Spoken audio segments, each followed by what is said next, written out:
1 বছর ধরে হয়তো আমি এই লুকটার জন্য ওয়েট করেছিলাম। যেরকম ভেবেছিলাম তার থেকে অনেক বেশি ভালো হয়েছে। অনেক বেশি ভালো হয়েছে, সত্যিই খুব মিষ্টি লাগছে, ভীষণ সুন্দর। ক্রেডিট গোজ টু ইউ শুক্লাদি। ভীষণ মিষ্টি মেয়ে তুই। Thank you so much.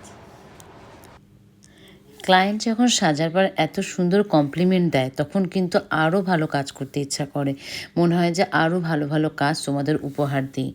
আর আমাকে ভরসা করার জন্য, আমাকে বিশ্বাস করার জন্য, আর আমার কাছে আসার জন্য অসংখ্য ধন্যবাদ তোমাদের। যাই হোক, আজকে আমার বৃদ্ধির ব্রাইড হচ্ছে প্রত্যুষা। আজকে কিন্তু সকাল সকালে চলে এসেছিলো, তারপরে শুরু হয়ে গেছিলো ওর শাড়ি ড্র্যাপিং।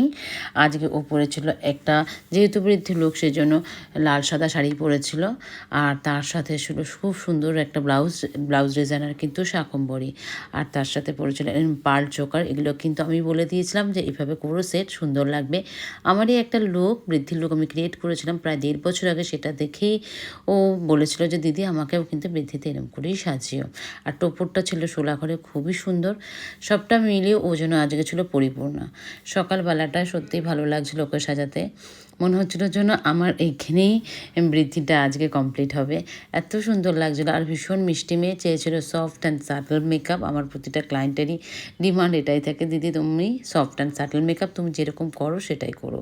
আর এই যে হচ্ছে প্রত্যুষার ফাইনাল লুক, তোমাদের কেমন লাগলো অবশ্যই জানিও। আর আমাদের পরবর্তী মেকআপ ক্লাস, মানে basic to advance makeup class কিন্তু স্টার্ট হয়ে যাচ্ছে 6 মার্চ থেকে। যারা যারা জয়েন করতে চাও অবশ্যই জয়েন করে ফেলে, সিট কিন্তু বুকিং চলছে।